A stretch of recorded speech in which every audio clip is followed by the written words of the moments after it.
Olá, notáveis! Sejam muito bem-vindos a mais um Notável Cast. E hoje estou com a Ana Larissa Lima. Inclusive, eu conheci a Ana Larissa há muito tempo atrás, quando fui dar um curso em Recife. E eu vou falar um pouquinho do currículo dela e vocês vão entender o porquê. Porque, olha só, ela é criadora do método de emagrecimento comportamental, ou criadora do emagrecimento comportamental, graduada em Educação Física e Nutrição, mestrando em Psicologia Quântica pela Universidade de Tecnologia de Jaipur, na Índia, e graduando em Psicologia na St. Louis University, na Flórida. E como eu disse, você é graduada em Educação Física e uma vez você já foi até em um curso meu, lá em Recife, né? Que ano que era aquilo lá? Acho que era Por aí, 2017, né? 2018. Eu acho que é por aí, mais ou menos. E aí você desistiu Exatamente. da Educação Física?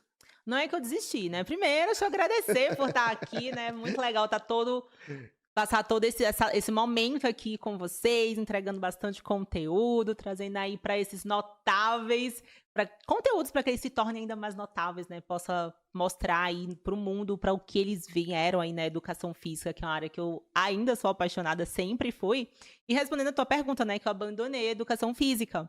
Dentro da educação física ali, como personal trainer, eu comecei a entender que se eu quisesse evoluir, que se eu quisesse crescer, se eu quisesse prosperar, tanto no que eu fazia a nível de propósito, como também a nível financeiro, eu teria que ter um nicho de mercado.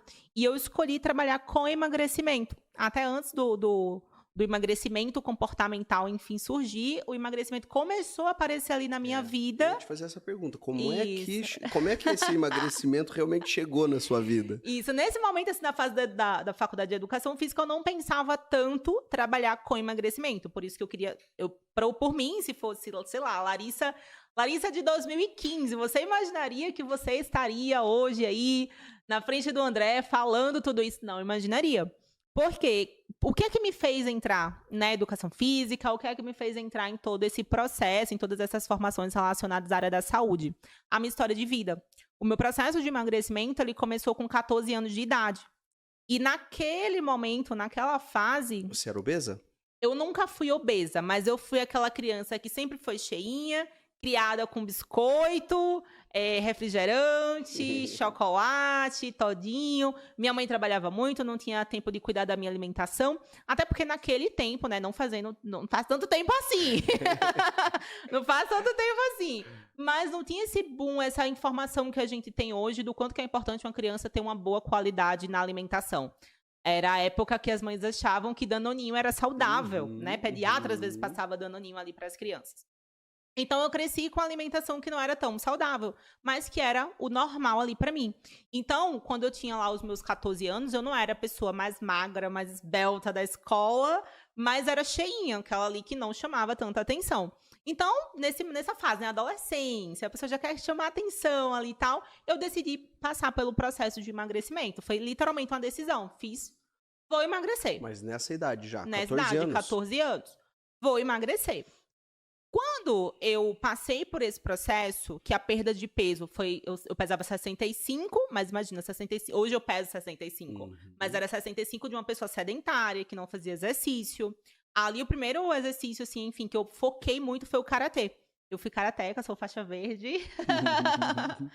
Fui karateca por um bom tempo. E o próprio processo ali do esporte fez com que eu entendesse também. Foi meio que tudo junto, né? Entrei aqui no esporte, preciso melhorar minha alimentação, quero emagrecer, quero estar ali um pouco mais atraente. Não com tanta consciência que eu tenho hoje que eu queria tudo isso, mas meio que foi indo ali. Nesses primeiros 3 meses, eu era uma pessoa muito disciplinada. Minha família nunca foi aquela pessoa que tem uma alimentação saudável, que inspirava. Então, o que era que eu fazia? Eu tinha uma mesada que variava de 60 a 100 reais. Eu pegava toda a minha mesada para comprar as comidas da minha dieta. E não tinha orientação, não tinha tanta informação na internet. O que é que eu achava naquela época? Que eu tinha que comer tudo que era light diet. E aí eu iria perder peso. Então, basicamente, eu fiz o óbvio. Reduzi as calorias, aumentei a queima calórica e em 3 meses eu perdi 10 quilos. Só que, no meio do caminho, eu acabei desenvolvendo bulimia. Devido às questões comportamentais que eu levei muito tempo para entender. o porquê eu desenvolvi essa bulimia. Eu achava que era uma escolha minha.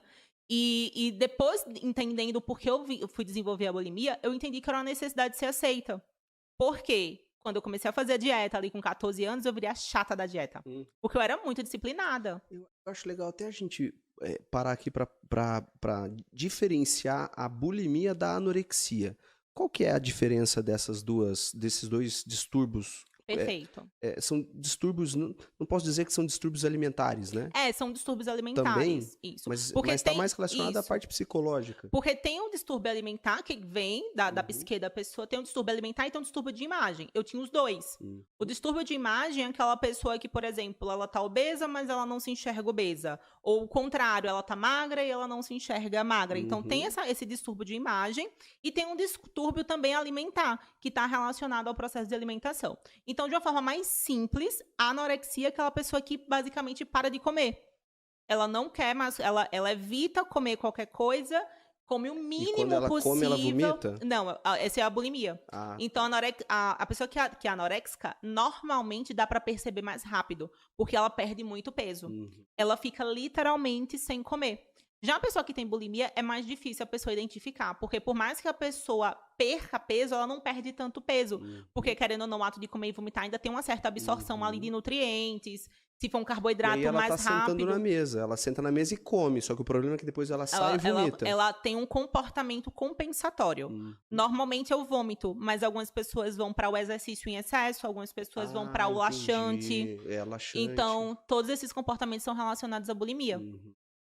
E aí, o que aconteceu? Nessa fase, uma criança que achava que era adulta, mas era uma criança de 14 anos ali, um adolescente nessa fase, eu lembrei nesse momento. Então, qual era o contexto que eu tinha ali? Estava querendo emagrecer, tinha disciplina para tal, não tinha orientação nutricional adequada, mas perdi peso. Porque, por exemplo, o meu almoço era miojo, eu brinco assim, né, que eu comia miojo light e suco light. Nada nutritivo, mas a perda de peso aconteceu. Então, eu sempre gosto de trazer essa reflexão para as pessoas. Um dos pontos mais importantes para o emagrecimento acontecer é a adesão. Porque uma pessoa que está ali querendo perder peso, que tem um estilo de vida completamente desregulado, o mínimo que ela fizer, ela vai ter resultado. Esse é o maior desafio das pessoas, fazer com que as pessoas tenham uma maior adesão para que o processo emagreça. Foi o meu caso. Tive adesão. Não estou falando que eu tive emagrecimento com saúde, mas se a gente for pegar o pé da letra, que o emagrecimento é reduzir a gordura, aconteceu. Nesse processo, eu virei a chata da dieta. Então, para minha família, para os meus amigos, eu era chata, porque as pessoas se incomodavam com o fato de eu ser disciplinada e elas não. Mas daquelas que ia na festinha e não comia o brigadeiro, não comia. Mas que levava marmita, inclusive, ou não? Não comia. E não me fazia falta. Porque dentro a gente vai entrar nesse assunto mais lá na frente, dentro dos meus perfis comportamentais de emagrecimento, eu sou o perfil que eu gostava ali de estar na frente de todo mundo, sendo elogiada, chamando a atenção. Então, por um lado, o meu comportamento disciplinado fazia com que eu tivesse muitos elogios, mas por outro, ficava naquele negócio, ai, vai, mas só hoje, come só mais um. Teve até um episódio que ficou bem marcado pra mim, de um tio meu que comprou um pote de doce de leite e passou na minha boca, porque eu amava doce de leite. Até hoje eu gosto. Ele passou na minha boca e eu tive que ir no banheiro limpar, porque eu realmente não queria. 14 anos, beleza, vamos voltar um ano antes. Eu fui tirar sangue com a minha tia, sentei no laboratório, peguei uma revista e comecei a folhear a revista. Nessa revista, tinha uma reportagem de uma mãe contando a história da filha com bulimia. E essa reportagem eu não tinha discernimento para entender que a mãe estava falando de uma coisa ruim. O que ficou gravado na minha cabeça é que existe uma possibilidade de você comer e vomitar e você não engordar. Eu não entendi a gravidade daquilo. Voltamos para os 14 anos. Dentro dessa situação, a chata da dieta, ai, não come nada, ai, tu vai sumir, ai, tu já tá ficando feia, ai, já tá ficando magra demais, né? Porque essa pessoa tá acima do peso, tá feia. Essa pessoa todo mundo dá pitaco. Eu fiz, já sei, vou fazer aquilo que eu li na revista. Todo mundo vai parar de encher meu saco, quando eu ficar com o corpo que eu quero, eu paro. Só que eu não descobri, não entendi onde eu tava me enfiando. E aí, com o tempo, que eu fui entendendo, que eu fui perceber que a bulimia, além de você comer e vomitar, normalmente as pessoas também têm compulsão alimentar. Porque, pelo menos comigo, qual era o pensamento? Poxa, se eu vou comer um chocolate e vou vomitar, por que eu vou comer um só? Eu vou comer a caixa toda. come a caixa inteira de bis. Come a caixa inteira. Então, eu comecei a ter esse padrão de comportamento. O fato de vomitar em si começa a ficar tão normal que tá tudo bem, assim? Porque Começa é tão a ficar ruim pra gente que não tem nenhum tipo de problema. porque a gente, assim... quando vomita, é uma das piores coisas, sensação ruim. Mas aí chega uma hora que, tipo, tá tudo bem. Não, é porque assim, ó, quando você comer alguma coisa que tava estragada, alguma coisa que não me fez bem, você vomita, principalmente se você vomitar proteína, o processo de digestão daquele alimento, ele tem um gosto péssimo. Vou dar um exemplo. Se você tomar aminoácido, tem um gosto horrível. Então, normalmente, se a pessoa comer algo, principalmente que contém proteína, e ela vomitar, o gosto vai ser muito ruim. Agora, quem tem bulimia, começa a identificar o que é gostoso. Gente, desculpa o termo, mas é isso. A pessoa sabe o que é gostosinho de vomitar. Se a pessoa comer determinada coisa e ela coloca pra fora naquele mesmo momento... A pessoa nem sente o gosto, assim, sabe? É um gosto meio que até um pouco parecido. E você começa a normalizar, você começa a perder a sensibilidade na garganta. Então, isso começa a ficar algo normal. Até um determinado momento, eu achava que eu tinha controle sobre aquilo. Então, nesse processo de ter 14 anos, ter emagrecido, desenvolvi bulimia, com 15 anos eu comecei a treinar. Aí comecei a fazer musculação, já fazia karatê, comecei a fazer musculação e comecei a me apaixonar pela musculação. E na época, sempre competitiva, né, eu treinava com os meus amigos, eu não treinava com mulher, eu treinava com homem. E eu sempre fui muito forte, sempre tive aquela característica mais de ter fibras de explosão, ali, minha resistência é péssima. Mas eu sempre tive muita força. Então, eu adorava treinar com os meus amigos, porque eu era a que chamava atenção, ali, mais uma vez, né, pro ponto do perfil, de chamar atenção, por ser muito forte. E aí, qual foi o padrão que eu comecei a desenvolver? Segunda a sexta ou segunda a sábado, dieta tudo lindo, perfeito, maravilhoso. Na época que eu vivia nesse meio, o fisiculturismo estava voltando a super ficar em alta aqui no Brasil, todo mundo falava, época das paniquetes, tinha o famoso dia do lixo. E aí, no dia do lixo, eu tinha sempre crise de bulimia, comia e colocava pra fora. E eu achava que eu tinha controle sobre aquilo. Então, até então, era tipo algo que acontecia. Era só praticamente no domingo ou no final de semana. Era bem seletivo. Mais. Porque tem algumas pessoas que têm bulimia que qualquer coisa que a pessoa come, a pessoa vomita. Todos os dias. Isso. Como eu tinha consciência sobre a escolha da alimentação, fazia dieta, aí eu já comecei a investir em nutricionista, investir em alimentos mais saudáveis, comecei a estudar por conta própria, né? Eu era tão chata, assim, que eu li um livro de nutrição antes de ir pra nutricionista pra discutir com a nutricionista. Ali, sabe? Então, eu comecei a me interessar pelo assunto dessa forma. Só que até então, eu nunca imaginava querer trabalhar com emagrecimento. Eu entendi que, beleza, gosto disso aqui, então eu vou fazer ou faculdade de educação física ou faculdade de nutrição. Quando eu passei no vestibular, né, que eu passei em educação física, foi bem engraçado que eu porque queria fazer nutrição. E todo mundo achava já que eu tinha cara de nutricionista. Quando eu fui fazer o vestibular, eu falei pra minha mãe assim, mãe, olha, eu já sei que eu não vou ficar na educação física e nutrição. E aí, minha mãe falou assim, olha, você pode sentar, né? Até hoje eu sou grata, obrigada, mãe, né? As mães sabem o que falam. Ela fez, você pode chegar lá no vestibular, não escrever nada, mas eu paguei essa prova, então você vai. Você vai, porque eu já tinha, na época que eu fiz o vestibular, era a época não sei nem como é que tá hoje, era aquele vestibular seriado. Então eu já tinha perdido o do segundo ano. Ela fez, pois você vai. Se você perder, eu não tiro a sua habilitação. Aí eu, nossa, tá bom, vou. E por coincidência eu passei na prova de educação física. Tipo assim, não imaginava que eu ia passar. Como eu sempre gostei de estudar, então o conteúdo ali pra mim era claro, fiz a prova e nem fui olhar o resultado no dia do vestibular. Minha mãe que viu, ela fez, você passou em educação física, não vou pagar a faculdade pra você. Você vai fazer educação física. E aí, quando eu entrei na faculdade, eu me apaixonei. Primeiramente pela área acadêmica. Desde o primeiro período da faculdade, comecei a ir para grupo de pesquisa. Primeiro eu entrei no grupo de pesquisa mais relacionado à educação, à escola. Depois entrei em um grupo de pesquisa relacionado à parte de hipertensão. Então, ali eu comecei a entender o quê? Peraí, educação física não é só treino. Tem mais coisas aqui. O exercício físico é incrível. Eu já era apaixonada pelo exercício. E aí você já estava 17, 18 anos. Aquele início de, né, início fase de faculdade. Da adolescência para a fase adulta. Isso. E nessa época aqui, treino, já estava indo para o fisiculturismo. Então, exatamente. Essa era a minha pergunta. Só que aí você já tinha noção da bulimia que você falou ou não? Então, nessa época eu achava que eu tinha controle ainda. Tipo assim, tá. Eu faço porque então, eu quero. Demorou 3 anos, 4 anos. Mais que isso. 5 anos. Pra eu ter o choque de realidade, assim, de tá me matando.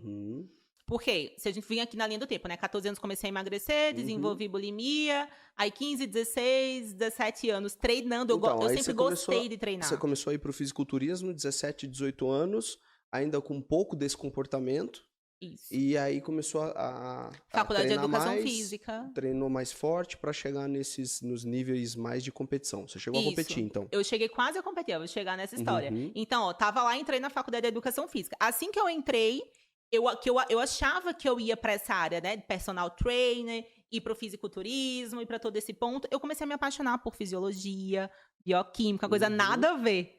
Né, assim, vamos dizer, em partes, né? Eu achava que eu ia mais pra parte de treino, academia e tal. Ia, mas eu pensei que era mais por uma questão estética. Eu comecei a me apaixonar loucamente por hipertensão, todos esses conteúdos. E aí, comecei a entrar nos grupos de pesquisa. Eu saí do grupo de pesquisa por causa do campeonato de fisiculturismo, então passei um tempo ali treinando, me preparando para a competição.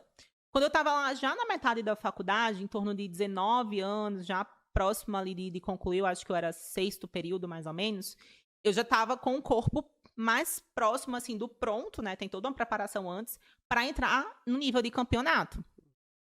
E aí eu comecei a fazer uma preparação muito forte, me inscrevi no campeonato, fui atrás de biquíni, atrás de patrocínio, cheguei a fazer até uma rifa para poder subsidiar todos os recursos que eu precisava ali, porque tinha um custo bem mais alto, e na época eu recebi uma bolsa de R$400 ali. Né? Só o meu biquíni foi R$400. Que eu peguei um super biquíni, né? Enfim, sempre a pessoa que quer tudo muito perfeitinho ali. E fui me preparar para o campeonato. Para me preparar para esse campeonato, eu consegui segurar muito forte a crise de bulimia por 3 meses. Então, passei 3 meses ali muito regrada, fazendo tudo o que era necessário, de treino, de suplementação, de tudo, assim. Com muita disciplina mesmo. Antes de chegar para a competição eu lembro até hoje, era no domingo. Na sexta-feira eu tinha que fazer o carb-up. E essa semana pré-competição é bem desafiadora para quem compete, né? Então, eu tinha que fazer todo um protocolo de hiperidratação, desidratação, tomar um suplemento, tomar outra coisa aqui, fazer com que a água realmente do meu corpo enxugasse ali, né? Para o que a gente falava do colar, né? Colar ali no corpo. E depois, na sexta-feira, eu tinha que fazer um carb-up para terminar de puxar aquela água ali para dentro da célula. Nesse dia, eu não consegui parar de comer. Era para eu ter comido, assim, uma fatia de pizza e um milkshake. Uma coisa ali calculada, até era um carb-up mais clean que eu ia fazer. E aí eu não consegui parar de comer. E aí eu comia e vomitava, comia e vomitava, comia e vomitava, comia e vomitava. Gastei todo o cartão de vale alimentação do meu pai no shopping. Eu não tive nem a percepção de que eu estava comendo e vomitando no banheiro do shopping. E a imagem que eu tenho minha daquele momento, a referência que eu tenho é de uma pessoa drogada. Sabe aquela pessoa que quando aparece nos filmes, que a pessoa sai atrás de dinheiro, atrás de tudo, pra ir comprar a droga e tal. Não estou dizendo... E era nesse final de semana. Era no final de semana da competição, né? Acho bem importante enfatizar que eu não estou dizendo que açúcar vicia como droga e tal, não sei o quê. Porque se fosse isso, ninguém nem daria um abraço, porque um abraço também libera hormônios ali também que fazem bem pra pessoa, hormônios viciantes, vamos dizer dessa forma, né? Mas aí o que aconteceu? Eu não consegui parar de comer e vomitar. Foi muito forte. De madrugada já não tinha mais o que comer, eu estava comendo salsicha crua na geladeira. Então ficou dentro daquele comportamento até eu ter uma hemorragia ocular, ter uma desidratação severa e no dia do campeonato eu estar internada no hospital. Então ali, depois de 5 anos, eu fiz. Não tenho controle sobre isso. Passei uma semana naquela bad, né, pra dar esclarecimento. Ali eu tive muita vergonha do que aconteceu. Eu não quis expor para as pessoas. E eu falei, não, fiquei doente por causa tive um problema de potássio, de não sei o quê. Não falei que era bulimia. Contei você só tinha pra que justificar até porque você fez a rifa e pediu ajuda das pessoas e não competiu. Exatamente. Aí eu fiz a rifa do celular, continuei ali e tal, as pessoas me apoiaram e tal, mas, tipo assim, até então todo mundo sabia que eu tinha ficado doente e não sabia o que tinha acontecido de fato, né? Talvez algumas pessoas estejam descobrindo agora o que é que foi. E aí eu fiquei muito mal, do tipo, caramba, peraí, como assim eu sei tanto? Na época eu achava que eu já sabia muita coisa, né? Sempre gostei de estudar. Como é que eu sei tanto sobre exercício, sobre fisiologia? Eu participei de grupos de pesquisa, continuo estudando. Como é que eu não consigo controlar isso? Aí eu achava que o problema estava na comida. Aí eu fui fazer faculdade de nutrição. Quando isso aconteceu, Então você uniu as duas faculdades. Isso, eu passei 1 ano fazendo as duas juntas. As duas juntas. No Isso. final da educação física, você iniciou a nutrição. Isso, passei 1 ano fazendo as duas juntas e entrei na pós-graduação de nutrição esportiva. E ali, pra mim, eu sempre gostei de estudar, então pra mim era tipo, não era pesado fazer isso, era o meu normal. E Você chegou a trabalhar treinando. como personal? Trabalhei Trabalhou? muito tempo como Ah, personal. bastante? Aham. Até terminar a nutrição e passar Até a terminar fazer a- consultas nutricionais Eu parei de trabalhar com. antes da nutrição. Você já entrava nessa linha comportamental ou você Já. também utilizava, pelo menos no início, um pouco mais esse lado mais calculável, digamos assim, dos alimentos? Como que funciona isso? Isso. No começo, quando eu entrei na nutrição, né, me formei ali para poder atender, o meu primeiro atendimento na nutrição foi um grupo de emagrecimento, que era um grupo de emagrecimento gamificado, que tinha toda essa proposta comportamental já ali. Tinham 10 mulheres que eu já fazia todo esse processo. Fazia dieta ali mais calculada, mas na época da faculdade de nutrição, como eu já fazia pós-graduação, como eu andava com muitos nutricionistas, eu já tinha uma visão diferente de quem estava na faculdade.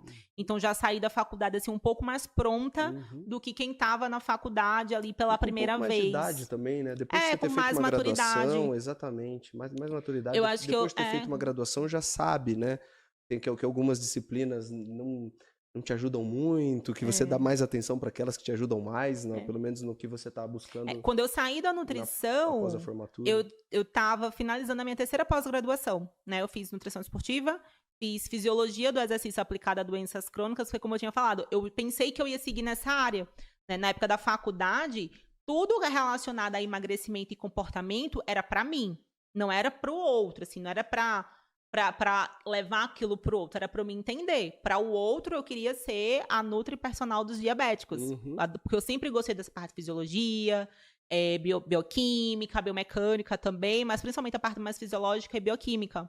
Então, eu estudava muito isso, diabetes, você tratar um diabético é bioquímica pura. Então, eu pensava que eu ia ingressar nessa área. Eu fui fazer fisiologia do exercício aplicada a doenças crônicas e fui fazer bioquímica do exercício. Então, todos os meus trabalhos, TCC, estuda nessa área, voltado para o diabetes. Aí, o que aconteceu nesse meio do caminho? Estava aqui terminando a faculdade de nutrição, estava nas pós-graduações, estava já ali também, já tinha finalizado a educação física. Eu me deparei com um livro chamado O Poder do Hábito. Sempre gosto de citar e falar desse livro, né? Ele hoje, para mim, não é o melhor livro relacionado a comportamento, mas foi o livro que virou minha chavinha. Por quê? Porque eu não queria trabalhar com emagrecimento. Eu tinha medo de trabalhar com emagrecimento. Faz pouco tempo, sei lá, uns 4 anos, mais ou menos, coloco como pouco tempo, que tudo que eu já vim estudando, eu comecei a abrir para as pessoas. Porque eu pensava assim, por exemplo, agora, a gente comentou sobre a bulimia. Eu não sei quem está assistindo a gente. Eu tinha muito medo de falar para explicar uma coisa e não saber quem estava ouvindo. E de repente incentivar de alguma maneira? Incentivar, porque aconteceu isso comigo. Eu li uma revista contando a história de uma menina que estava passando por um problema e eu fiz, eu vou fazer igual. Sabe? Então eu tinha muito medo de falar assim, a gente fala das COPs, né? Você que tá odiando a sua barriga e você quer emagrecer. Eu ficava, nossa, o que é que eu vou causar nessa pessoa? Beleza, pode ser que eu aperte a dor dela e ela venha me procurar. Mas se ela não for me procurar? Sabem? Se isso desenvolver nela um problema psicológico, né?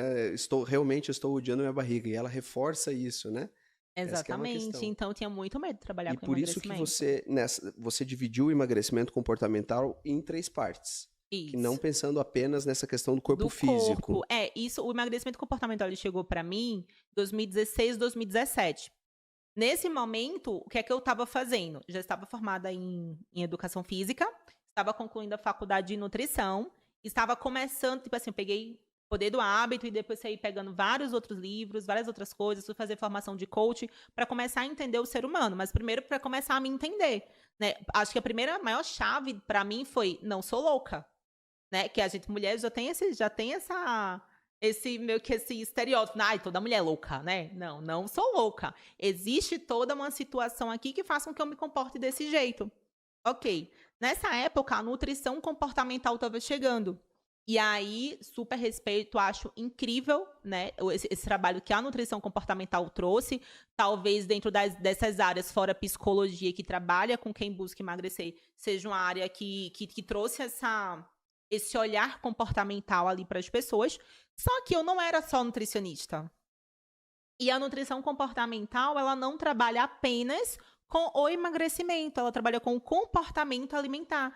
Então, por exemplo, a nutrição comportamental vai trabalhar com criança, vai trabalhar com grupos especiais, diabético, hipertenso, que também tem dificuldade de adesão, vai trabalhar com quem tem anorexia, com quem tem bulimia. E eu fiz assim, nossa, isso aqui é incrível, mas eu não quero trabalhar com isso. Eu quero trabalhar com quem quer emagrecer para que as pessoas que querem emagrecer não passem pelo que eu passei. Elas possam emagrecer, porque tem gente que fala assim, não quero emagrecer. É uma opção da pessoa. Mas tem gente que fala, eu quero emagrecer, mas eu não consigo. Então, eu queria trabalhar com essas pessoas.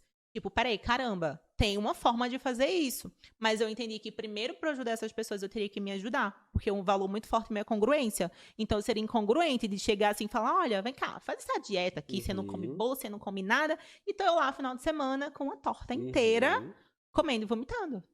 Então, eu quis entender isso, né? Então, 2016, 2017, ali bem no comecinho do ano, eu peguei algumas pessoas de uma academia que eu trabalhava, de graça, sem cobrar nada. Nem imaginava que podia vender pela internet, vender em grupo do WhatsApp. Eu juntei essa mulherada em um grupo do WhatsApp e comecei a estudar. E comecei a testar algumas coisas. Comecei a ouvir, a escrever o que elas falavam. Comecei a... Peraí, como é que é? Como é que você se sente? O que é que acontece quando você quer comer? E aí eu comecei a investigar aquilo. E eu me perguntei, peraí, tá... Se eu for levar isso pra frente, com o que eu trabalho? Eu vou dizer que eu trabalho com o quê? Aí, pra mim, veio essa resposta. Tá, você trabalha com emagrecimento comportamental. E aí, por muito tempo, né, guardei aquilo ali pra mim e as pessoas que estavam mais próximas ali trabalham com emagrecimento comportamental. Na época, minha logo ainda tinha ali emagrecimento e saúde. Nesse momento, eu tava começando a nutrição ali. E aí, como eu ainda era personal, enquanto eu atuava como nutricionista, nas academias eu tinha um trabalho de atuação como personal, mas eu sempre conversava muito com os meus alunos. Sempre tinha esse lado também ali comportamental que o personal tem, né? Por isso que eu acho muito importante o personal entender de comportamento. Hoje, dentro dos nossos treinamentos, a gente ensina quem quer viver de emagrecimento comportamental e quem quer, tipo assim, sentar, ter um escritório ou atender online, ter a sua mentoria de emagrecimento comportamental. Mas não só isso, né? Você precisa entender do outro, entender do comportamento do outro, entender do ser humano. Então, a gente fala que o emagrecimento comportamental não é sobre emagrecimento, é sobre pessoas. E é isso que você explica para o personal hoje, né? A gente não colocou aqui entre as suas graduações aqui, ou o seu currículo, que você é professora da nossa pós-graduação em saúde da mulher, com a disciplina de emagrecimento comportamental, né? E dentro dessa disciplina, então, o que você explica para o personal é como ele atuar com emagrecimento comportamental dentro do próprio personal training. Exatamente. Ou fora disso. Qual que é a lógica? É você ter um momento extra, treina 2 vezes na semana e uma vez faz algum tipo de consulta, não sei exatamente, ou não, treina 3 vezes na semana mesmo e durante o treinamento vai utilizando ali alguns gatilhos para ir ajudando essa pessoa a atingir o emagrecimento. Perfeito. Existem as duas formas, né? O personal, ele pode, né? A gente já entra um pouquinho no marketing, ter uma esteira de produtos, ter produtos diferenciados, ter produtos que vai treino e mentoria, ou que vai só o treino. Mas se ele consegue entender de ser humano, ele já se torna um profissional diferenciado. Então, por exemplo, uma opção tá lá na academia, tá lá no treino, entender quem é aquela pessoa que está ali com ele. Por exemplo, para cada perfil de emagrecimento comportamental, a gente tem uma lógica diferente de pensar o comportamento durante o treino. Vou pegar um exemplo clássico, assim, que eu via muito na época que eu trabalhava em academia. Imagina aquele personal que é mais sistemático, que é tipo, calcular volume de treino, calcular planilha de treino, faz tudo certinho, gráfico, da evolução. Tudo perfeito ali. Aí chega pra ele uma mulher que tem um perfil compulsivo emocional, que é o que a gente fala que é um perfil que precisa de acolhimento, que gosta de conforto, que tem dificuldade de sentir dor. Fadiga, não gosta de chegar não próximo à gosta, falha muscular, não ou dor muscular tardia. Não, é uma pessoa assim que gosta de comer. Ela gosta de comer, de sentar no sofá dela, assistir Netflix, mas ela precisa treinar. Aí ela vai pro treino e quando ela sai do treino, ela quer fazer o quê? A aula de dança. Ela quer fazer aula de ginástica, porque ali ela tem tudo que ela precisa. Acolhimento. Ela tem um Isso, mais acolhimento. pessoas. Isso, ela tem pessoas, tem um acolhimento, né? Ela vê pessoas talvez até um pouco parecidas com ela, porque de forma intuitiva, se você for olhar para a sala de ginástica, a gente brinca que é cheio de o lar das compulsivos emocionais ali, dependendo do tipo de aula. Aí o personal chega e fala: não, mas você não pode fazer. Porque se você fizer, esse treino vai concorrer com essa via daqui, a gente fez esse protocolo aqui, e não sei o quê, e o artigo de fulano falou que se você ativar MPK, você vai inibir mTOR e não sei o quê. Ó, não sou seu comportamento, já fui monitora de bioquímica. E você não. E aí você frustra aquela pessoa. Só, caramba, eu só queria me movimentar, só queria sair do sedentarismo e tal. E eu falo isso porque eu já fui essa profissional. Né? De tipo assim, não pode, tem que ser isso aqui, desse jeito, porque a bioquímica assim, a fisiologia assim. E a gente fica tão preso no que o artigo fala, não tô desmerecendo os artigos, são super importantes para nossa evolução. Mas a gente fica tão preso ao que o artigo falou e não sei o quê, e esquece do ser humano. Deixa de olhar para quem tá ali na sua frente. Exatamente. Seu aluno tá ali, Seu aluno ele não quer é o gastar N uma daquele energia artigo. a mais. E isso vai fazer com que ele tenha adesão, né? Exatamente. Se ele vai para academia, ele faz uma coisa que ele não gosta muito, que é a musculação, mas que ele precisa, digamos. E depois disso ele faz a ginástica, cara, e muitas vezes ele fica pela ginástica, não pela musculação. Deixa ele fazer a ginástica para ele ter mais adesão. Exatamente. Senão vai fazer 3 meses de musculação e aí? Vai sair. É melhor que faça anos de musculação com ginástica, né? Do que ficar sedentário. Com então, certeza. se nós somos, me coloco como nós, como você falei, né? Sou formada em educação física. Se nós somos profissionais do movimento, será que a gente não tá ficando tão enrijecido e impedindo que as pessoas façam movimento porque a gente não entende o comportamento delas? Não entende qual é o movimento que elas estão mais dispostas a fazer? Com o processo de amadurecimento desse perfil compulsivo emocional, a gente vai ensinar ele a tolerar o desconforto. Mas eu não posso fazer isso no começo do treino, porque senão aquela pessoa vai desistir. Então, é isso que a gente fala lá na pós-graduação de saúde da mulher. Vou aproveitar aqui, então. Você que está nos assistindo ou nos ouvindo pelo YouTube ou pelos canais aí, Spotify, para você conhecer um pouco sobre a nossa pós-graduação, saber se estamos com as matrículas abertas ou se estamos com lista de espera para a próxima turma da pós-graduação em saúde da mulher, fica aqui o meu convite para você. Em algum lugar desse vídeo, aqui embaixo vai ter um link, clica nesse link e ou faz a sua inscrição ou se inscreve na lista de espera para que você seja chamado para a próxima turma da pós-graduação em saúde da mulher, que só temos professoras. Foi muito difícil, inclusive, viu? Eu vou te falar que E é a única pós autorizada a ensinar sobre emagrecimento comportamental, né? Porque é um método patenteado. Com certeza. E registrado. Você entrou exatamente com essa proposta. A gente buscou apenas professoras. Eu acho que é fundamental a gente falar isso. Para falar sobre mulher, eu acho que ninguém melhor do que a própria mulher para interpretar tudo isso. E a gente buscou professoras com métodos diferenciados, assim como a gente tem, por exemplo, a aula de biohacking, que é um tema muito recente também, emagrecimento comportamental, para a gente não falar apenas do emagrecimento a partir do treinamento. Métodos de treino, obviamente, tem até bodybuilding feminino, mas pensar nesses outros... são outras abordagens, né? Para a gente sair dessa mesmice. A gente sabe que se fosse fácil emagrecer, a gente não teria tantos obesos. Inclusive, eu vejo pesquisas que a partir de 2030, pelo que eu vi, nos Estados Unidos, mais de 50% da população vai ser obesa. Então, são dados preocupantes. E se a gente ficar ainda com essa de contar, não, você precisa fazer a musculação, ou você...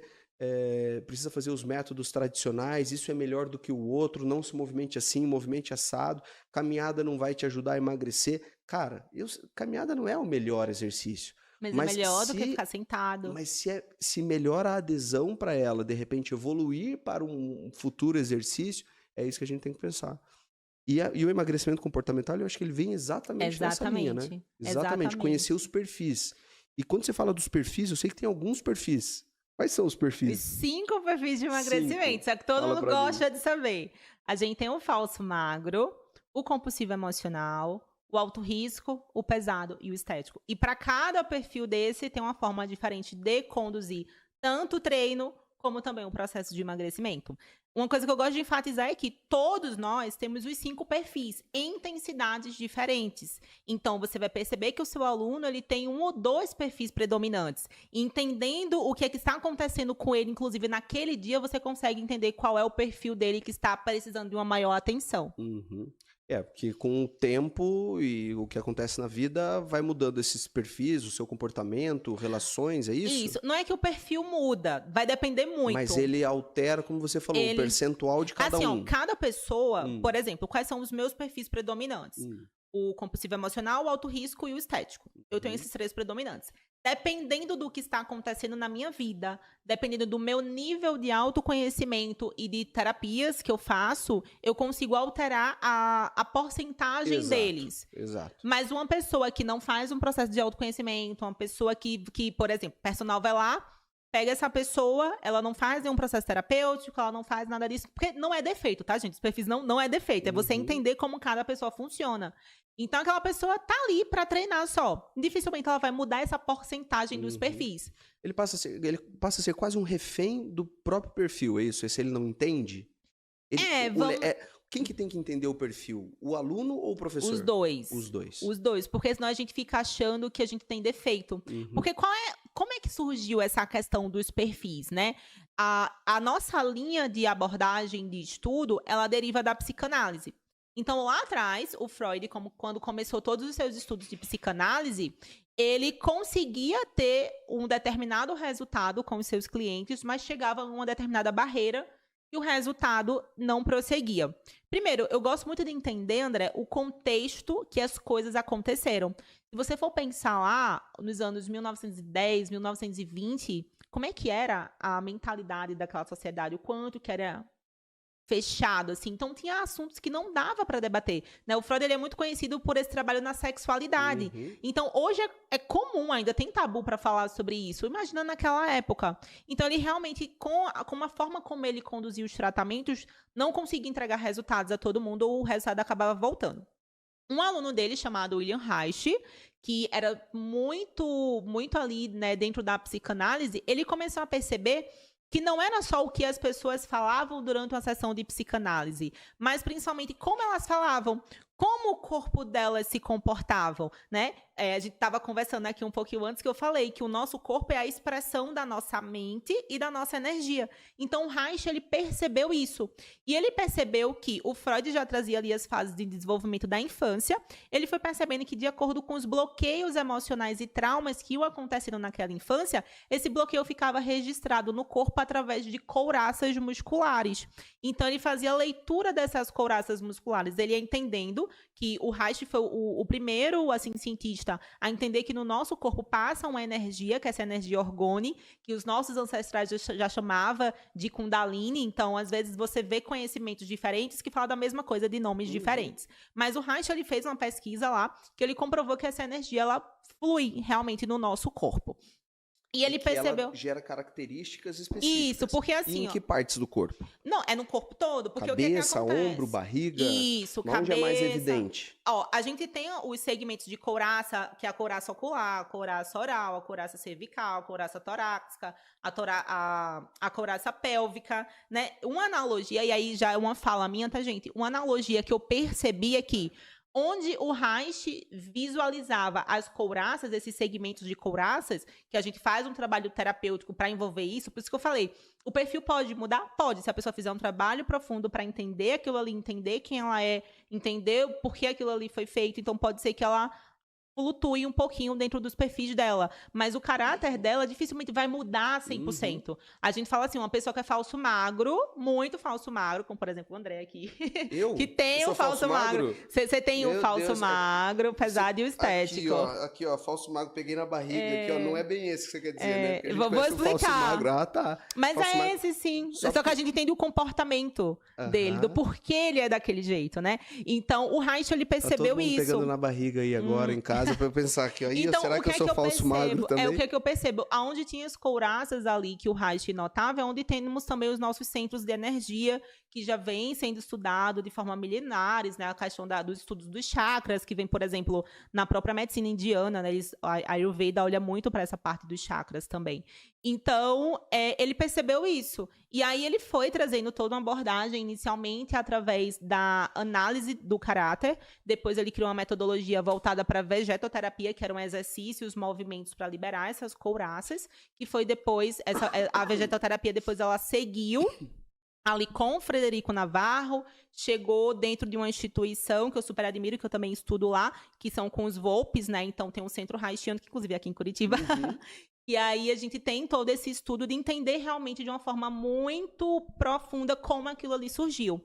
O que foi que o emagrecimento comportamental fez dentro desse estudo que já vinha ali com o William Reich? A gente olhou, eu analisei várias pessoas, né? Antes de levar esse conhecimento para os meus alunos, eu analisei várias pessoas. Hoje os meus alunos também analisaram várias pessoas. E a gente começou a entender o quê? Peraí. De acordo com cada pessoa, de acordo com a forma de funcionar de cada pessoa, essas couraças, quando tem traumas relacionados ao excesso de peso, elas ficam de uma forma diferente no corpo da pessoa. Então, hoje a gente faz basicamente a leitura da couraça, da gordura corporal, que a gente enxerga como uma proteção, para entender quais foram os traumas, quais foram as situações que aconteceu, que fez com que aquela pessoa tivesse a necessidade de proteger o seu emocional com a gordura. Então, a gente pegou uma ciência que já estava ali sendo construída desde 1920, quando o Reich mudou um pouquinho a direção dele da psicanálise, a gente trouxe essa adaptação bem embasada para o emagrecimento comportamental. Então, por isso que a gente usa os 5 perfis de emagrecimento quando a gente identifica que é um trabalho voltado para o emagrecimento comportamental e a gente faz o quê? Basicamente, a gente faz essa leitura do corpo da pessoa, porque, como eu falei, o corpo é a expressão da mente e da energia. Então, a gente lê o corpo da pessoa para entender como é que está esse funcionamento, esse fluxo de energia no corpo dela, onde é que tem energia estagnada ou não, e principalmente para entender como a mente dela funciona. Então, quando eu entendo como a mente da pessoa funciona, olha o poder disso. Só olhando para ela, sem ela me falar nada, porque talvez ela se ache que é uma louca, ela acha que uma hora ela é de um jeito, outra hora ela é de outro, e eu entendo o padrão de funcionamento dela, eu consigo ajudar. Inclusive, eu consigo fazer Então, com que ela se ajude. Basicamente, assim, se eu olhar a pessoa, não precisa estar, sei lá, de biquíni, pode ser de O roupa ideal, mesmo. assim, de roupa eu já consigo ver algumas coisas. Porque, basicamente, você analisa essa quantidade de gordura em certas regiões do corpo, que é a gordura, é a gordura em si, não massa muscular, não envolve... Não, é porque assim, a gente analisa o corpo, o que é que aquele corpo está me falando. Então, quando eu pego uma pessoa, eu falo que o emagrecimento comportamental ele não está disponível apenas para quem tem um nível de obesidade grande. Mas vamos pensar assim, poxa, eu quero reduzir percentual de gordura e aumentar a massa magra. É mais fácil fazer isso da forma como eu funciono. Então, a gente faz uma leitura exatamente dessas couraças, de como essa pessoa está, né? Peraí, é uma pessoa mais mental, mais emocional ou mais da ação?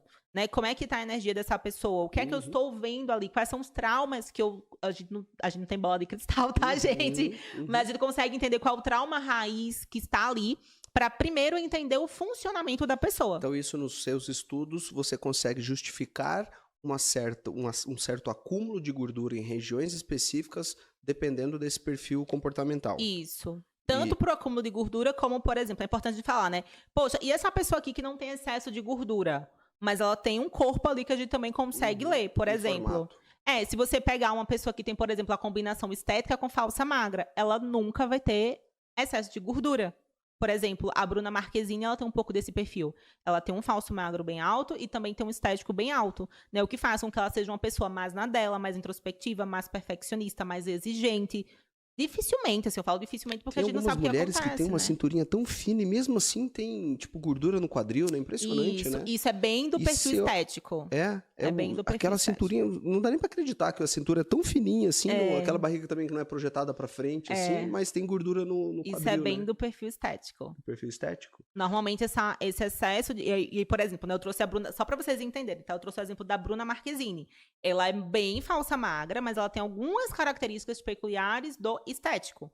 Mas como ela tem um falso magro possivelmente mais alto, eu sempre falo possivelmente porque a gente não fez análise dela aqui pra saber, tem que ter algumas pontuações pra gente conseguir fazer uma análise completa da pessoa, que não é só olhando pra pessoa, às vezes eu conversar com a pessoa, fazer a pessoa entrar ali em um certo movimento para entender ali como é que aquela pessoa funciona, mas olhando a gente consegue, digamos, sei lá, ver 80% do que tá acontecendo e sempre bate ali na história de vida da pessoa, tá? Então a Bruna Marquezine, ela é bem falsa magra, mas ela também tem ali um pouquinho de alto risco, um pouquinho de estético para ela ter aquele corpo ali que ela tem. Se a gente já pega uma mulher que tem mais estético, bem mais estético, ou, por exemplo, uma combinação de estético e compulsivo emocional, que é bem comum em, por exemplo, modelos plus size. Você vê, né, aquela mulher mais corpuda, com a cintura fina, com o quadril, com um glúteo maior, e você vê que é de gordura. Conheço algumas assim. Qual que é a união aqui? Deixa eu ver. Normalmente vai ser compulsivo emocional com estético. Entendi. E aí, aquele corpo, ele demonstra uma história de vida, que normalmente esse excesso de gordura no quadril está relacionado à necessidade de ter alguma proteção sexual. Então, aconteceu algo, eu sempre tenho um certo cuidado quando eu vou falar desse lado, né? Pra pessoa não ter uma má interpretação, não ficar, ai meu Deus, será que aconteceu alguma coisa comigo? Claro. Não Ainda é mais, isso, sei lá, gente. na infância, né? Não, às vezes é assim, vou dar exemplo de alguns casos que eu já vi em atendimento. A menina o irmão foi dar banho na menina, na fase de desenvolvimento da sexualidade, que é por volta dos 5, 6, 7 anos de idade. Ali depende da idade biológica de cada pessoa, isso muda, né? Então, a gente não pega... A idade que a gente fala que acontece é mais uma questão didática do que o que aconteceu. Cada pessoa é cada pessoa. Mas vamos supor, a menina tem lá 4, 5 anos de idade, o irmão mais velho foi dar banho na menina. Dá banho, você toca, você invade o corpo da pessoa, e às vezes é porque, é criança, né? Quantas vezes? É criança, a criança não sabe, a criança não sente. É o que mais sabe. Porque criança, ela tem ela não tem ainda a estrutura cerebral dela completamente formada. Então, ela absorve muita coisa. Ela não tem filtro para absorver o que é certo e o que é errado. Então, ela pode sentir algo ali, ela pode se sentir invadida, ela pode... Peraí, tem acontecendo alguma coisa aqui que não deveria sentir, alguma coisa assim do tipo. Então, aquilo ali já começa a ficar registrado. Ou então, nessa fase, a menina ou o menino começa a colocar muita mão nos genitais.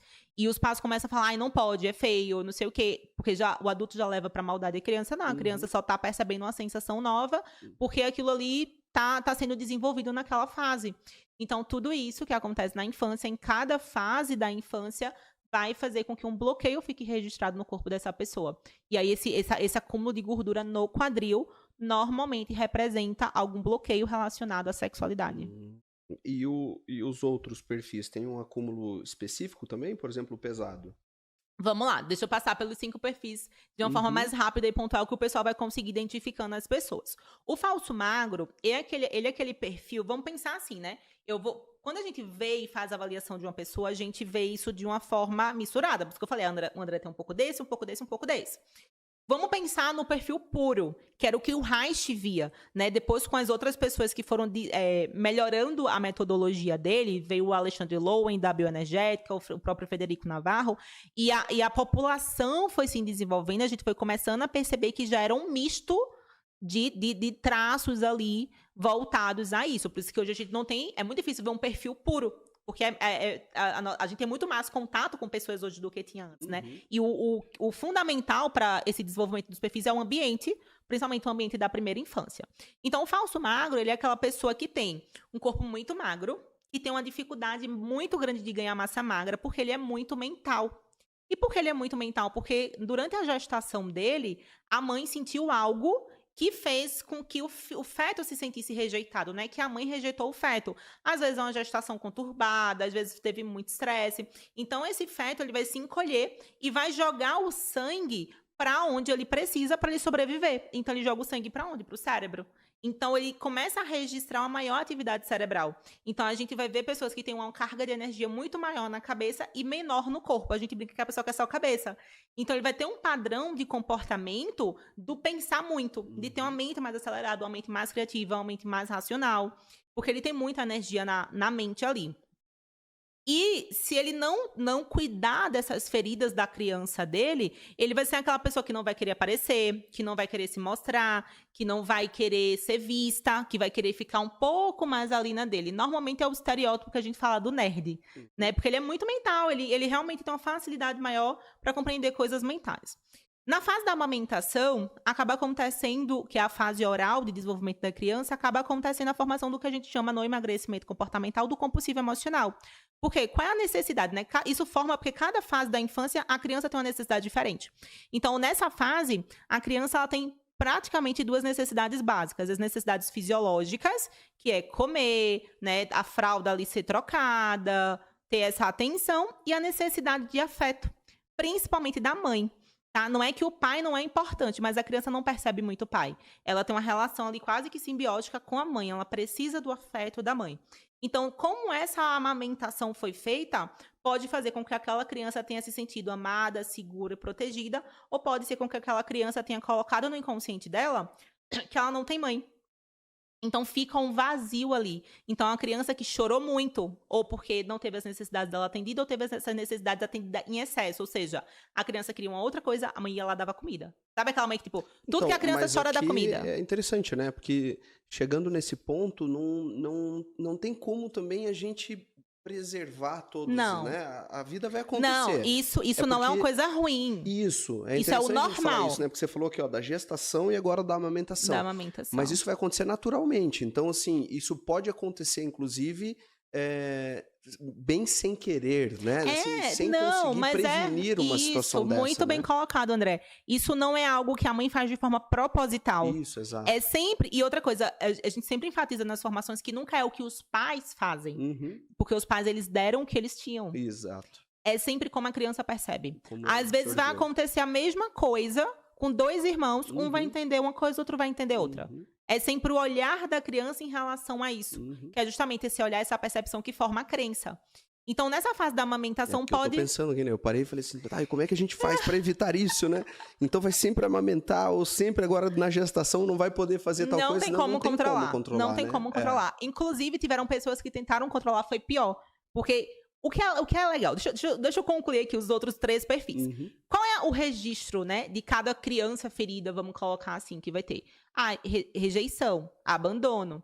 Qual é o outro? O momento que a criança começa a explorar o mundo, que ela começa a sair do braço da mãe, começa a ter contato com outras pessoas. Como é que foi essa exploração dessa criança para o mundo? Ela foi da forma dela sendo respeitada, ou ela foi sendo manipulada, ou ela foi sendo reprimida? Então, pode ser que seja aquela criança que, eu queria fazer isso aqui, ou então eu fiz uma gracinha, aí a minha mãe pediu para eu fazer de novo, e eu não queria fazer. Então, a mãe fica, filha, faz isso para fulano ver. Por exemplo, eu não lembro, né, mas eu sei da história, lembro por muito sutil, porque eu fiz terapia para isso, mas eu era um troféu pro meu avô. E quando a gente fala mãe e o pai, a gente não tá falando só da mãe mesmo e do pai, mas de quem teve aquela função naquele momento. A função da mãe era a função do cuidado, do acolher. Quando meu avô tava na função mãe, quando eu tinha 3, 4 anos de idade, eu era um troféu do meu avô. Então, era como... O que é que o meu inconsciente recebe ali? Se eu não for a boazinha, daquele jeito que ele quer, eu não ganho nada em troca. Então, eu começo a ser uma pessoa que eu sempre tenho as minhas relações com base na troca, não em quem eu sou. E aí, a pessoa começa a registrar a questão da manipulação. Se a pessoa, durante essa fase também de desenvolvimento, a criança começa a ir para um mundo se sentindo reprimida, ou seja, a criança quer aqui brincar com isso aqui. Eu lembro que isso acontecia com meu irmão. Meu irmão era conhecido como uma criança que quebrava tudo. Mano, amo você. Mas não pega, nas minhas coisas. Nossa, ele não podia brincar com o brinquedo de ninguém. Porque ele realmente quebrava. Você quebrava, querido. Ele realmente quebrava. Então, todo mundo reprimia ele. Então, ele é aquela criança que queria explorar o mundo, porque ele tinha aquela energia para isso, mas não podia. Então, ele cresce fazendo esse movimento. Ele cresce querendo ir pro mundo, mas reprimindo isso. E aí, ele aprende a funcionar dessa forma, a ter medo de errar, peraí, eu não posso isso, não posso. Tá, então eu levo esse padrão comportamental pra minha vida. Então, quando eu vou querer, sei lá, explorar alguma coisa hoje no meu trabalho, eu não posso. Eu só posso se for certinho, se for ali bonitinho, porque eu tenho medo de errar, eu tenho medo que esse erro seja exposto. E aí depois vem a fase E aí esse perfil, né, que ele vai ter esse medo de ser manipulado é o que a gente chama no emagrecimento comportamental do alto risco. E o perfil que vai ter esse medo de errar é o que a gente chama do perfil pesado. E o último perfil é o estético, que é o perfil que ele começa a ser moldado dentro do momento que a criança está com a sexualidade dela começando a ser formada. Ela começa a ter uma percepção diferente. Antes ela via todo mundo igual, agora ela começa a perceber, peraí, tem um menino e tem a menina. Quando a gente fala de energia masculina e feminina, né? Tem um menino e tem a menina, tem o meu pai e tem a minha mãe. Como é que eu vejo o relacionamento do meu pai e da minha mãe? Como é que eu vejo os relacionamentos nos locais que eu sou inserida? Isso começa a moldar a minha sexualidade ali, vamos dizer dessa forma, ali entre os 4 e 6 anos de idade. Então, vou dar um exemplo. Se a menina compete com a mãe pela atenção do pai, muito provavelmente ela vai ter um estético mais alto. Vai ser aquela menina mais perfeccionista, vai ser aquela menina que vai ser para a vida toda a princesinha do papai. E aí, não só na questão do excesso de peso, mas várias outras coisas podem acontecer na vida dela por causa desse padrão. E aí, como isso aconteceu durante a formação da sexualidade dela, é onde fica registrado. Por isso que essa questão da gordura no quadril, que é onde ela estava começando a receber energia e inervação nervosa naquela região. Então, a informação, ela, digamos que fica naquela região ali. Então, até os 7 anos de idade, a identidade da criança, ela é formada principalmente dentro do contexto do ambiente familiar. E depois isso vai ser reforçado no ambiente da escola, na adolescência, então tudo vai reforçando ali o que aconteceu. E aí, de acordo com, agora eu sou uma adulta nesse ambiente, quais são os gatilhos que eu tenho nesse ambiente que repercute o que aconteceu na minha infância? Então, se algum gatilho acontecer aqui, que estimular algo que foi muito forte aqui para mim, se isso tiver alguma relação com a necessidade de me proteger emocionalmente, pode ser que eu ganhe peso. Eu falo pode ser porque a gente estuda a parte do ganho de peso. Mas, às vezes, a pessoa não vai ganhar peso, vai desenvolver uma doença. Vai acontecer algum outro padrão ali. E até que o ganho de peso tem que estar envolvido a parte nutricional, né? Sim. Ela vai ter que comer para... Nem sempre todo mundo tem compulsão alimentar. Não pela compulsão. Mas, assim, para que ela desenvolva, um sobrepeso, ela vai ter que ter um comportamento compensatório na comida, né? Mas nem sempre. Por exemplo, a gente vê a pessoa do perfil pesado. É aquela pessoa que, claro, tem uma alimentação ali meio que desregulada. Mas não é a alimentação que... O compulsivo emocional já é mais alimentação, porque ele tem um padrão muito de compulsão alimentar e de vício. Já o pesado, qual a necessidade dele? Ser forte. Então, ele até tem uma massa magra, uma possibilidade de ter mais massa magra. Ele já gosta mais do treino, ele já... E aquele gordinho mais forte, isso? É isso, aquele gordinho assim, mais durinho. É quando a gente vê os homens lá fazendo aquelas competições de os homens mais fortes do mundo, eles são bem fortes, mas ao mesmo tempo eles não são fisiculturistas, né? Eles são pesados, assim, tem bastante gordura ao mesmo tempo que tem bastante músculo. Tipo, tô pensando, né? Tentando imaginar os perfis aqui, né? Exatamente esse. Então, cada um desses perfis, né? A gente tá pincelando aqui, mas para o pessoal entender, cada um desses perfis, falso magro, compulsivo emocional, alto risco, pesado, estético, a gente tem que entender o quê? Que eles tiveram uma formação na primeira infância e que foram desenvolvendo traumas. Esses traumas ficam onde? No meu mental. Estagnação de energia fica onde? No meu corpo emocional ou no meu corpo vital, que é o que a gente fala da energia, né? E o meu corpo físico, ele faz o quê? Ele mostra tudo aquilo ali. Qual é o bom, Larissa? Qual o melhor perfil? Não tem. O melhor perfil é o seu que você entende. Porque o que é que a gente entende no emagrecimento comportamental? Uma frase que eu sempre gosto de falar. Respeite o seu corpo e a sua história. Eu não tenho que querer emagrecer para ficar igual a fulana. Eu tenho que querer emagrecer, se for meu desejo de emagrecer, para ficar dentro da minha melhor versão. Dentro do que eu consigo alcançar. Por quê? Porque eu tive uma história de vida. Porque coisas aconteceram comigo. Por isso que é muito injusto quando a gente se compara com o outro. Porque o outro teve uma história de vida diferente da minha. Então, essa história de vida, todas essas dores, qual é a mágica disso? Elas também nos deram superpoderes. Então, a gente olha para esse trabalho incrível que começou lá com Reich. Normalmente, as pessoas que estão com dificuldade de emagrecer, elas estão, que a gente fala de estar vibrando no negativo. Só tá vendo o defeito. Eu sou a louca, que eu não sei escolher nada, eu sou a pessoa que procrastina, eu sou a pessoa que como muito, eu sou a pessoa que não confio em ninguém, eu sou a pessoa que vive sendo traída, eu sou a pessoa que meu marido não me procura. Tudo no negativo aqui.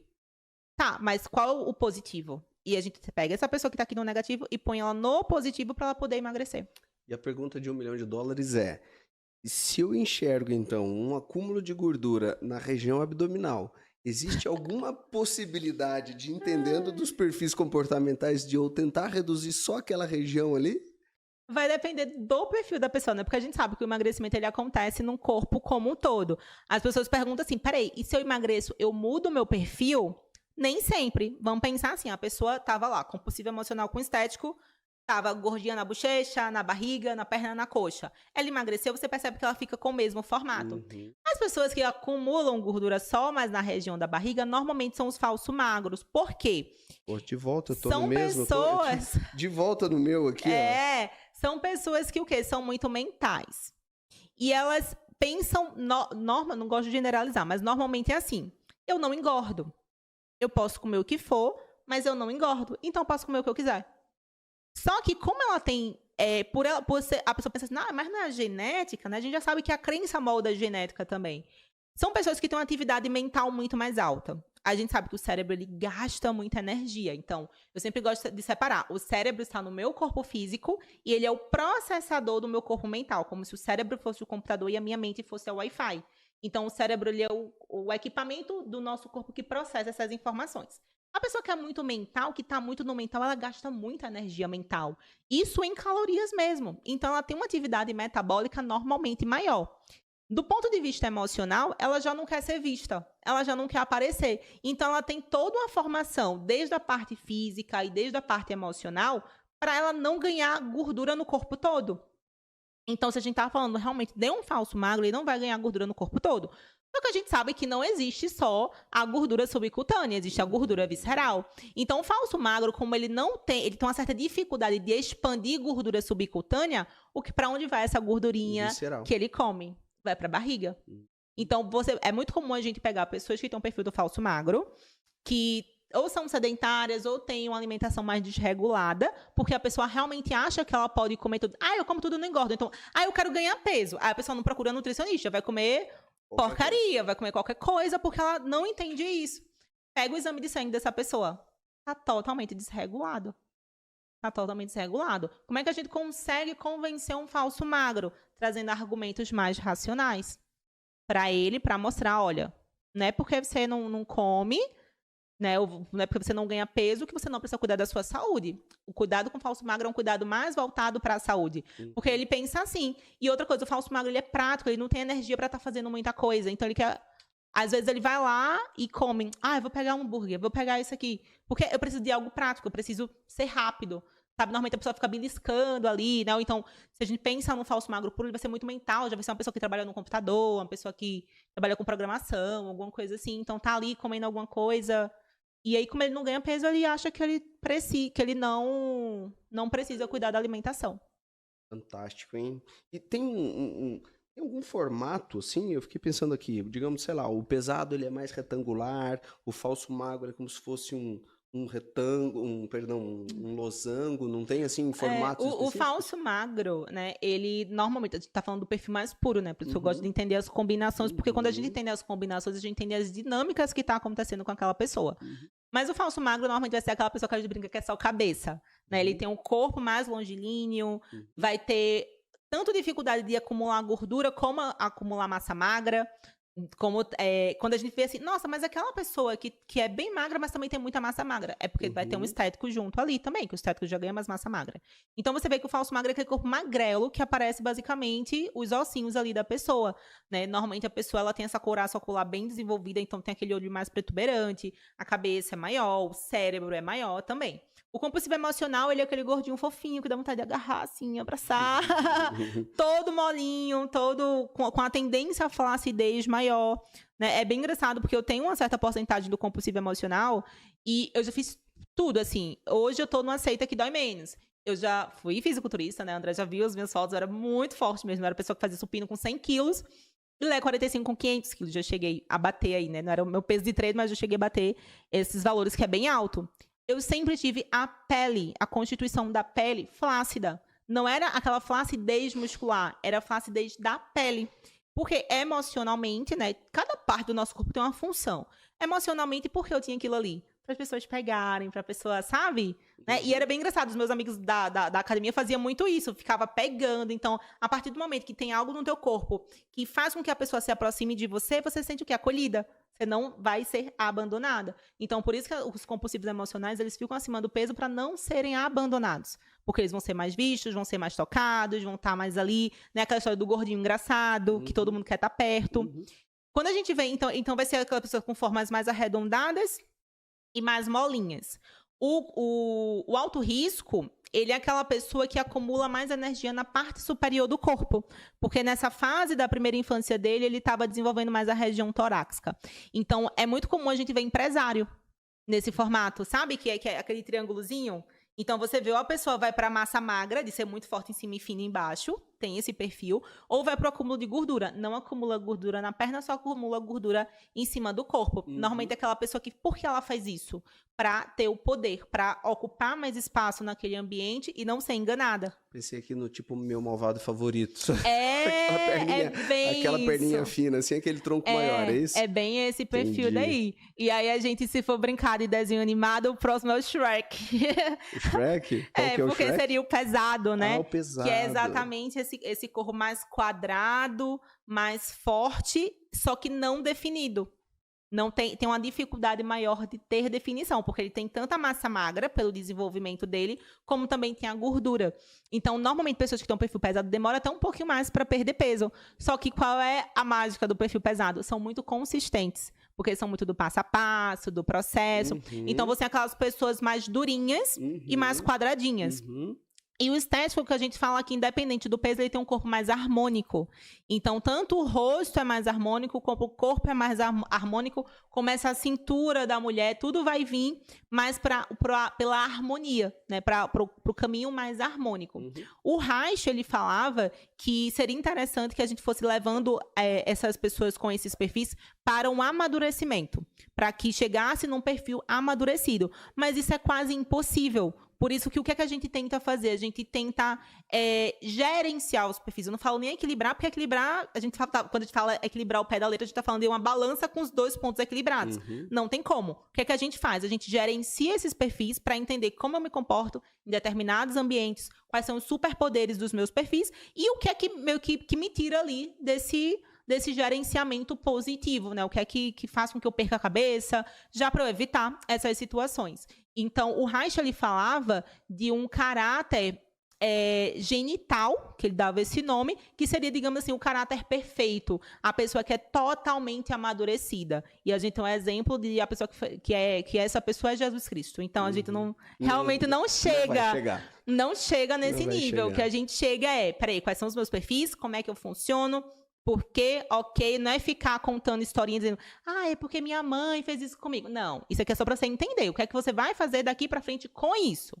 Isso é o mais importante. Isso é importante deixar claro para as pessoas. Porque o que aconteceu com você, aconteceu.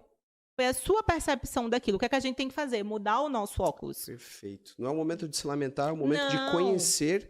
Inclusive, a maioria dos profissionais que nos ouvem são profissionais de educação física, mas você dá aula para nutricionista também. A gente forma hoje qualquer pessoa que queira trabalhar com emagrecimento comportamental, mas em grande parte é nutricionista, personal. Inclusive, tem muito psicólogo que vem aprender essa abordagem também para poder incluir dentro do seu processo psicoterapêutico, coach de emagrecimento. E para eles te conhecerem mais sobre o seu trabalho, Larissa? AnaLarissaLima.of é o meu Instagram e o nosso YouTube é Emagrecimento Comportamental. OF. OF. No final, .OF. Fantástico. Eu acho que tudo que for para melhorar o nosso trabalho, para que a gente se desenvolva e consiga desenvolver também nossos clientes, eu acho que vale a pena.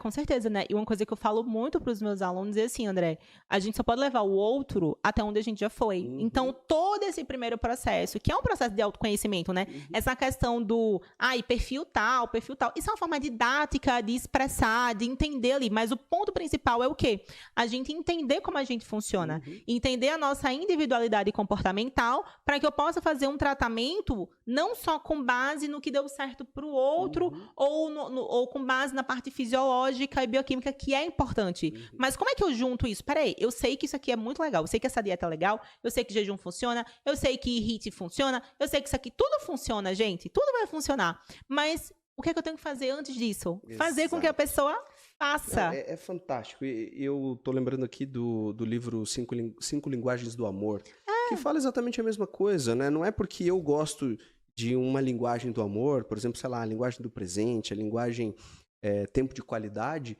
que o outro também vai gostar. Exatamente. Então, o que eu penso nisso é, se eu entendo isso em mim, estudo isso em mim, eu consigo entregar para o outro, assim como se eu estudo isso em mim, consigo, de repente, entregar para o outro algo relacionado a esse comportamento, a esse perfil comportamental, entender melhor para gerar o emagrecimento comportamental, assim como ele funciona, não como eu funciono ou como o meu outro aluno funciona. Não, o que funciona para você, o que funciona para esse seu aluno, ou para um grupo de alunos que você tem, pode ser que não funcione para o próximo. Exatamente. Um erro grande que a gente vê. O personal trainer, né, principalmente se for aquele personal mais da linha do musculoso, do gostar de treinar, normalmente vai ser estético. A gente vê muito personal com perfil estético. E o perfil estético ama ser desafiado. Logo, ele acha que todas as pessoas gostam de ser desafiadas. E não. Tem gente que trava no desafio. Tem gente que prende, tem gente que quer desistir, tem gente que acha que não é capaz. Então, quando a gente entende como cada pessoa funciona, a gente consegue fazer uma prescrição de treino e a pessoa vai aderir. Não só pelo o treino em si, mas pela forma como você conduz aquela pessoa no processo, né? E no emagrecimento comportamental, a gente parte sempre desse princípio, dos perfis de emagrecimento, para que aí a gente consiga seguir com o tratamento. E aí, cada abordagem de profissional vai seguir com o tratamento de uma forma diferenciada. O personal, isso. O personal, ele vai seguir normalmente essa linha, né? Que foi a pergunta lá do começo. Tá, se eu sou personal, como é que eu uso isso? Você pode usar isso no seu treino. O falso magro vai ter que ter um treino mais reduzido. O compulsivo emocional vai ter que ter um treino com mais acolhimento, com mais pessoas. O alto risco é um perfil que ele quer mandar em tudo. Então, você meio que tem que deixar que ele tá escolhendo. Ele tem que negociar muito bem com essa pessoa. Aquela pessoa que você põe assim, vamos fazer um agachamento aqui. Hoje eu não quero agachar, eu quero fazer leg. Deixa ele achar que tá mandando, sabe? Dá duas opções pra ele, que as duas vão ser boas e ele vai achar que tá mandando no treino. O pesado é mais sistemático, precisa de um passo a passo para ele entender, para ele se sentir seguro. E o estético é o que ama desafio. Então, se você já entende isso, já vai identificando o que a gente falou aqui nos seus alunos, você já vai conduzindo dessa forma o treino dele. E aí, depois você pode ser, por exemplo, um terapeuta de emagrecimento comportamental, ter técnicas mais aprofundadas para, além de atuar com o treino ali do aluno, atuar também em um ambiente fora da academia. Muito legal. Gente, conheçam mais o trabalho da Ana Larissa Lima no @analarissalima.of ou também na nossa pós-graduação em Saúde da Mulher, que ela é uma das nossas professoras. Quero agradecer, foi uma conversa muito boa. Eu falei para você que a gente... eu tenho muito interesse sobre essa parte, porque eu vim desenvolvendo, né, esse lado, tanto como eu citei agora, as 5 linguagens do amor, ou outros tipos de perfis comportamentais mesmo, lá do coaching, né? Que também a gente consegue enxergar alguns perfis comportamentais, até para contratação, para você conversar bem, eu aqui com os meus sócios ou com toda a minha equipe aqui dentro. Então você começa a perceber como cada um funciona. Exatamente. E as relações ficam mais fáceis, mais assertivas, como a gente falou. Se o personal hoje, ele enxerga isso no aluno dele, ele vai ser mais assertivo, vai levar mais resultado e resultado... E vai ser mais valorizado não também. Não tem como, né? Levou até resultado... o processo da venda fica mais fácil ali. Com certeza, porque aí você, como você falou, né? Por exemplo, eu tô pensando aqui que se eu identifico alguém com compulsivo emocional, eu já vou querer sugerir que ele faça com 2, 3 pessoas, se eu conseguir... Perfeito, para grupo. É aquela mulher que ama ir para academia com a amiga, Isso sabe? mesmo. Eu já falo, olha, se você trouxer alguém, eu já faço um desconto, porque eu sei que você vai ficar mais tempo, né, comigo, do que se você ficar sozinha. Exatamente. Se de repente for um ambiente, né, e de repente eu não tiver assunto com essa pessoa. Exatamente. Por exemplo, o falso magro é muito legal. Sabe aqueles horários? Tem algumas academias que tem isso, né? Não são todas.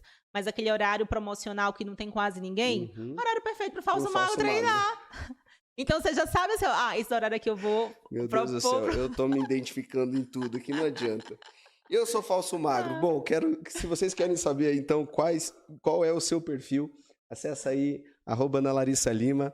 Como eu falei, muito obrigado mais uma vez. Eu que agradeço. E Notáveis, a gente se encontra no próximo Notável Cast, aqui com grandes nomes da educação física, da fisioterapia, da nutrição, enfim, profissionais da saúde no Brasil. Em breve, mais episódios aí para vocês. Um abraço e até breve.